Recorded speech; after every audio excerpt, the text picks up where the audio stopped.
Hello learners, welcome to our channel advice Pawan. I hope आप लोग सभी कोई अच्छे होंगे। आज हम लोग क्लास 9 के इंग्लिश के टेक्स्ट बुक बिहाइव का chapter number 1 the fun they had का important short question and answers करने वाले हैं। ठीक है, कुछ महत्वपूर्ण छोटे क्वेश्चन और आंसर जो 2 या 3 नंबर में पूछे जाते हैं। Question number 1 is what kind of teachers did Margie and Tommy have. Okay, this is our question. What kind of teachers did Margie and Tommy have? मार्गी और टॉमी जो दो बच्चे थे, इनके शिक्षक किस प्रकार के थे। ठीक है, एक्चुअली ये जो बात की जा रही है वो फ्यूचर की बात की जा रही है। अभी जैसे आपका 2021 चल रहा है, तो टॉमी ने अपनी डायरी में लिखा था जब उसे ये बुक मिली थी उस समय 2157 जो है ईयर चल रहा था। तो आप लोग समझ सकते हैं ये कितने फ्यूचर की बात की जा रही है। तो इसीलिए ऐसा बोला जा रहा है क्योंकि उन्होंने कंपैरिजन किया था न्यू काइंड ऑफ स्कूल, यानी उन लोगों का जैसा स्कूल था और अभी का जैसा स्कूल चल रहा है, उस दोनों के बीच में कंपैरिजन किया था। इसीलिए पूछ रहा है कि what kind of teachers did Margie and Tommy have. Margie और टॉमी के शिक्षक किस प्रकार के थे। नाउ द आंसर इज मार्गी and Tommy had the mechanical teacher. ठीक है, क्योंकि ये फ्यूचर की बात की जा रही है। अभी से ही आप लोग देख रहे हैं बहुत सारे इंग्लिश मीडियम स्कूल्स वगैरह में जो है आपका कंप्यूटर के थ्रू या ऑनलाइन एजुकेशन इस प्रकार की शिक्षा दी जा रही है। तो ये समझिए इतने फ्यूचर की बात हो रही है, मतलब 3-4 जनरेशन आगे की बात हो रही है। तो मार्गी और टॉमी के जो टीचर थे वो कैसे थे, मैकेनिकल टीचर्स। ठीक है, मैकेनिकल टीचर कहने का मतलब हुआ मशीन ही, यानी कंप्यूटर के द्वारा ही सारा कुछ होता है, मशीन के द्वारा ही। And he taught them subject different subjects. ठीक है, वही जो है मैकेनिकल टीचर ही आपको डिफरेंट सब्जेक्ट्स पढ़ाता है। यहाँ जैसे आप लोग देखते हैं ओल्ड काइंड ऑफ स्कूल में जो था आपका हिंदी के लिए अलग टीचर, इंग्लिश के लिए अलग टीचर, मैथमेटिक्स के लिए अलग टीचर, इस प्रकार से सब्जेक्ट वाइज टीचर्स बटे हुए थे।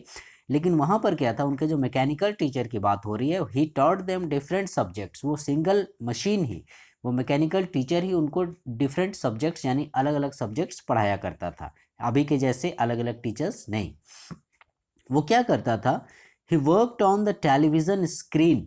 वो टेलीविजन स्क्रीन पर कार्य करता था। दैट मीन्स क्या, जो भी उसे उन्हें टेस्ट देना रहता था या होमवर्क लेना रहता था, जो भी कुछ उन माने बच्चों से करवाना था, तो वो स्क्रीन पर फ्लैश आउट होता था। इसीलिए बोल रहा है he worked on the television screen. He gave tests and calculated the marks. और वही उनके टेस्ट भी लिया करते थे और उनके मार्क्स का कैलकुलेशन भी वही किया करते थे, और अभी के जैसा नहीं। ठीक है, अभी जैसे हो गया, मान लीजिए आप लोगों ने टेस्ट दिया और पता चला हफ्ता 2 हफ्ता से आप लोगों की टेस्ट कॉपी चेक ही नहीं हुई, टाइम नहीं है, तो बहुत सारे रीजंस रहते हैं। लेकिन उन लोगों का क्या था, मैकेनिकल टीचर के थ्रू उन लोगों का मैंने जैसे उन्होंने टेस्ट दिया, अपना असाइनमेंट सबमिट किया और वैसे उन लोगों का रिजल्ट फ्लैश आउट हो जाता था। तो इसीलिए यहाँ पर बोल रहा है he gave test and calculated the marks. Again he asked questions and gave homework. साथ ही साथ वो क्वेश्चन भी पूछता था और होमवर्क भी देता था, अभी के शिक्षकों की भांति। और finally it was to teach them at the fixed hours. और उन लोगों के स्टडी का जो टाइम था, ठीक है, वो भी फिक्स था। जिस भी टाइम में, मतलब वो मशीन में ही सेट किया जाता है। ठीक है, मैकेनिकल टीचर में ही वैसा सेट किया जाता है कि वो मतलब एकदम फिक्स आवर में जो है, मान लीजिए आपका दोपहर 2 बजे से मान लीजिए पढ़ाई करनी है 2 से 4, तो वो फिक्स टाइम है 2 बजे, मतलब वो you have to join the class, और उसका 4 बज गया मतलब you have to leave the class, वो आपको ख़त्म करना पड़ेगा। तो इस प्रकार से ये थे मार्गी और टॉमी के मैकेनिकल टीचर, जो कि उन्हें डिफरेंट सब्जेक्ट्स पढ़ाते थे। वो टेलीविज़न स्क्रीन पर फ्लैश होते थे, वो उनके टेस्ट भी लेते थे, उनके मार्क्स भी कैलकुलेट करते थे, वो उनसे क्वेश्चंस भी पूछते थे और होमवर्क भी देते थे, और उन्हें फिक्स इंटरवल्स में या फिक्स टाइमिंग पे पढ़ाया करते थे। Okay, come to the next question. Why did Margie's mother send for the county inspector. ठीक है, मार्गी की मम्मी ने काउंटी इंस्पेक्टर को क्यों बुलावा भेजा। ठीक है, काउंटी इंस्पेक्टर को क्यों बुलाया गया। आप लोगों ने यदि स्टोरी पढ़ी होगी तो आपको पता है कि मार्गी का जो था वो ज्योग्राफी सेक्टर में बहुत ख़राब रिजल्ट कर रही थी, उसका प्रोग्रेस जो है ज्योग्राफी सेक्टर में अच्छा नहीं था।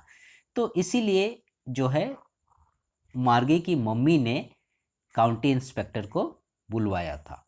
ठीक है, वही हमने मेंशन किया है अपने आंसर में भी। Margie was the daughter of Mrs Jones. अब क्योंकि मार्गीज मदर की बात हो रही है, ठीक है, वाई डिड मार्गीज मदर, ठीक है, तो जाहिर सी बात है मार्गी की माँ का नाम भी हमें जानना पड़ेगा। और जैसा यदि आप लोगों का ऑब्जेक्टिव एग्जामिनेशन में आया तो आपसे पूछ सकता है ये क्वेश्चन, बहुत सारे ऑप्शंस दे दिए जाएंगे और पूछा जाएगा कि मार्गी की मम्मी का नाम क्या था, ऐसा करके, then you have to choose Mrs Jones. तो Margie was the daughter of Mrs Jones. Mrs Jones जो है वो मार्गी की मम्मी थी।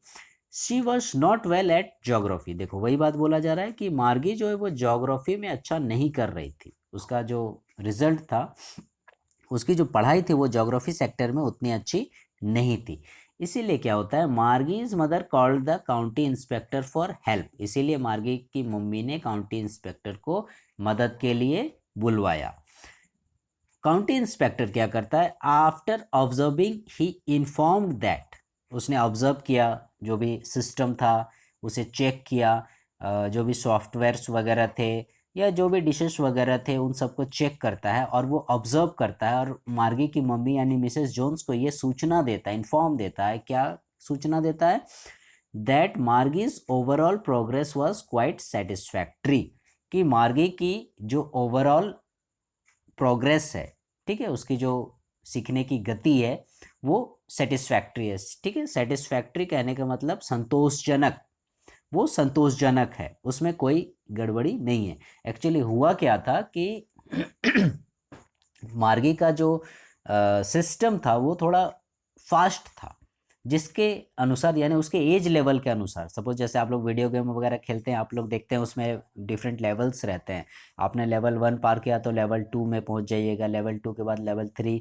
मान लीजिए आप लेवल 3 में कहीं पर अटक रहे हैं, वो थोड़ा हार्ड हो गया, फास्ट हो गया, तो आप उस लेवल को पार करने में आप लोगों को कठिनाई होती है। सेम उसी प्रकार से मार्गी के केस में भी वही हाल था कि वो ज्योग्राफी का जो सेक्टर था वो उसका काफ़ी फास्ट था। वो उसकी उम्र से मैंने बड़े लोगों के हिसाब से मैंने सेट हुआ था या कर दिया गया था, जो भी हो वो फास्ट था, जिसके चलते मार्गी जो है ज्योग्राफी में उतना अच्छा रिजल्ट नहीं करती थी। और यही एक रीज़न था जिसके चलते मार्गी अपने स्कूल से भी नफरत करती थी, क्योंकि वो टेस्ट में, आप लोग जब तक टेस्ट में अच्छा नहीं दीजिएगा, अच्छा रिजल्ट नहीं आएगा, तो देखिएगा आप लोगों को भी टेस्ट में उतना इंटरेस्ट नहीं लगता है, ठीक है। आप लोग उतना अच्छा रिजल्ट नहीं कीजिएगा तो आप लोग को टेस्ट देने का भी मन नहीं करेगा, आप लोग को बोरिंग फील होगा, वो उबाऊ लगेगा। तो उसी प्रकार से मार्गी के साथ भी वही केस था, क्योंकि उसका टेस्ट में अच्छा मार्क्स नहीं आता था, जिसके चलते वो खराब रिजल्ट कर रही थी। और इसी के चलते मम्मी ने काउंटी इंस्पेक्टर को बुलावा भेजा। तो काउंटी इंस्पेक्टर आके बताया कि नहीं, मार्गी ठीक पढ़ाई कर रही है, उसमें कोई दिक्कत नहीं है, ठीक है, quite satisfactory. Question number, next question में ये और क्लियर हो जाएगा। हम लोग देखते हैं next question. Y was Margie doing badly at geography, ठीक है, इसलिए मैंने सेम ऊपर वाले क्वेश्चन के बाद इस क्वेश्चन को मेंशन किया है ताकि ये दोनों आंसर जो है और क्लियर हो जाएं। Y was Margie doing badly at geography, कि मार्गी जो है वो जोग्राफी में क्यों खराब कर रही थी, बैडली, ठीक है, मार्गी का रिजल्ट खराब क्यों होते जा रहा था जोग्राफी में। What did the county inspector do to help her, और उसकी मदद करने के लिए, क्योंकि वो खराब रिजल्ट कर रही थी, तो उसका हेल्प करने के लिए काउंटी इंस्पेक्टर क्या किया, ठीक है, वो क्या किया कि मार्गी की मदद हुई ज्योग्राफी सेक्टर में। तो क्या किया, Margie was doing badly at geography, ये तो हम लोग जान रहे हैं कि मार्गी ने जो है ज्योग्राफी सेक्टर में वो खराब कर रही थी, टेस्ट में उसके रिजल्ट्स वगैरह अच्छे नहीं हो रहे थे। It was not her fault, ये उसकी गलती नहीं थी, ऐसा नहीं थी कि वो कमज़ोर थी या पढ़ती नहीं थी या पढ़ाई में ध्यान नहीं देती थी, ऐसी बात नहीं है, वो उसकी गलती नहीं थी। क्या हुआ था एक्चुअली में, it was because the geography sector was a little too quick, क्योंकि उसका जो जोग्राफी सेक्टर था, ठीक है, जोग्राफी जो विषय था, जो भाग था, वो लिटिल टू क्विक यानी उसकी एज लेवल के अनुसार। हमने देखा कि मार्गी की उम्र जो है वो 11 ईयर्स थी, ठीक है, तो मार्गी की उम्र 11 ईयर्स थी और हो सके उसका जो ज्योग्राफी सेक्टर था वो 15 या 16 ईयर्स के आसपास कर दिया गया हो। तो कहाँ से सकेगा, कोई 11 साल का बच्चा है, 15 साल के बच्चे यानी 2-3 क्लास आगे का कहाँ से सकेगा। तो वही हाल यहाँ मार्गी का भी हो रहा था कि उसका जो ज्योग्राफी सेक्टर था वो थोड़ा फास्ट किया हुआ था, ठीक है। अब यहाँ ये भी पूछ रहा है कि what did the county inspector do to help her, वो उसकी मदद करने के लिए क्या किया, क्या कदम उठाया कि उसकी हेल्प हुई ज्योग्राफी सेक्टर में। तो क्या कदम उठाया, to help Margie he slowed it to an average 10 years level. उसने क्या किया, उसके जो ज्योग्राफी सेक्टर सेट किया हुआ था, ठीक है, उसको क्या किया, वो 10 years के आसपास के बच्चे के मेंटालिटी के हिसाब से सेट कर दिया। मार्गी की उम्र कितनी थी, 11 साल थी, और वो लगभग उसको 10 साल की उम्र के आसपास के बच्चे का जो मेंटल एबिलिटी होता है, मानसिक क्षमता होती है, उसी के अनुसार उसने उसको सेट कर दिया। और इस प्रकार से मार्गी को फिर मतलब जो भी हो टेस्ट में नॉर्मल रिजल्ट होने लगा, क्योंकि वो पढ़ाई में अच्छी थी, वो खराब नहीं थी, उसका रिजल्ट भी सुधार होने लगा। वही बोल रहा है, anyway her progress was quite satisfactory. जो भी हो उसकी जो प्रोग्रेस थी वो सेटिस्फैक्ट्री थी, ठीक है, उसका जो प्रोग्रेस रिपोर्ट था वो संतोषजनक था। सेटिस्फैक्ट्री मीन्स संतोषजनक, ठीक है। तो ये थे हमारे 3 important short question and answers. Number 1, what kind of teachers did Margie and Tommy have. Margie और टॉमी के टीचर्स किस प्रकार के थे। Number 2, why did Margie's mother send for the county inspector. Margie की माँ ने काउंटी इंस्पेक्टर को क्यों बुलवाया। And the last one, why was Margie doing badly at geography. Margie जो है जोग्राफी में क्यों खराब कर रही थी। What did the county inspector do to help her. और काउंटी इंस्पेक्टर उसकी मदद करने के लिए क्या किया, ठीक है, उसने क्या किया। सो लर्नर्स, आई होप आपको ये तीनों क्वेश्चन और उसके आंसर समझ में आ गए होंगे। For the next video please stay connected with our channel एडविस Pawan and please like share subscribe our channel. Thank you.